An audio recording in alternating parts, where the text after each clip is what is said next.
पत्नी, पता नहीं क्या हो गया है हमारी पायल को। कल रात को खाना भी नहीं खाया और रो भी रही थी। अभी सुबह जगाने गई तो फिर से रो रही थी। वजह पूछी तो बस इतना कही कि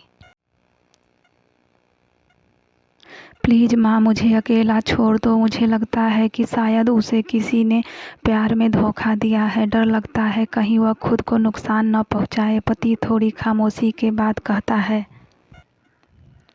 ठीक है, मैं देखता हूँ। इतना कहकर वह अपने बेटी के कमरे में जाते हैं। पिता, पायल कैसी हो बेटा? बेटी, प्लीज़ पापा, मुझे कुछ दिनों के लिए अकेला छोड़ दीजिए। पिता, ठीक है बेटा, मगर एक शर्त है। बेटी, बोलिए। पिता, मैं तुम्हें एक बकवास कहानी सुनाना चाहता हूँ, तुम सुन लो, फिर हम तुम्हें डिस्टर्ब नहीं करेंगे। ओके, ठीक बेटी, ठीक है, सुनाइए। पिता, आज से करीब 20 साल पहले एक राजा हुआ करते थे, बेहद अमीर। उनके 2 बेटे थे। बड़ा बेटा बेहद आज्ञाकारी और ईमानदार था। उस राजा को अपने बड़े बेटे पर नाज था। उसकी शादी एक खूबसूरत लड़की से कर दी गई। फिर वह खूबसूरत लड़की राजा की बड़ी बहू गर्भवती हुई। घर में खुशियां ही खुशियां छा गई। मगर राजा की जिद थी कि बेटा हो। फिर राजा ने अपने बहू के गर्भ का चेकअप करवाया तो पता चला कि गर्भ में लड़की है। राजा ने बेटे को हुक्म दिया कि लड़की को गिरा दिया जाए। आखिर बड़ा बेटा आज्ञाकारी था, ना तो करेगा नहीं। मगर पता नहीं उस पागल बेवकूफ़ को क्या सूझा कि 2 दिन बाद अपना राजपाट, धन दौलत, शानो शौकत सब कुछ छोड़ के अपनी गर्भवती पत्नी को लेकर महल से गायब हो गया।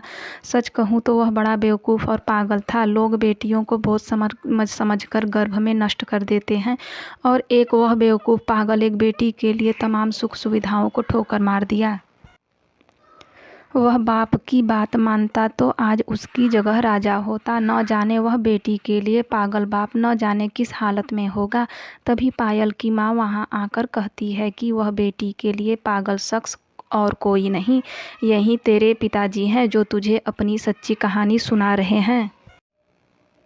तू कहती थी ना कि मम्मी, नाना नानी को तो मैंने देख लिया। काश पापा अनाथ न होते तो दादा दादी का चेहरा भी देख लेती। तेरे पापा अनाथ नहीं हैं। तू बड़ी होकर जिद न करे दादा दादी से मिलने की, इसलिए तुझसे सच छुपाया गया। फिर तेरे पापा ने तेरे पैदा होने के बाद एक कसम ली थी, तेरे अलावा दूसरा संतान कभी नहीं बनाएंगे।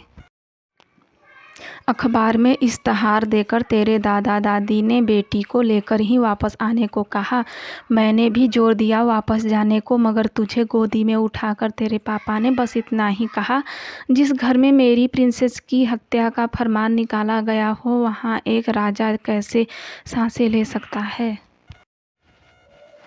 अब नज़ारा अलग था। पायल की आंखों में पापा के लिए सम्मान, उनकी मोहब्बत के लिए ढेरों सारा प्यार और उनकी कुर्बानी के लिए इबादत करने जी कर रहा था।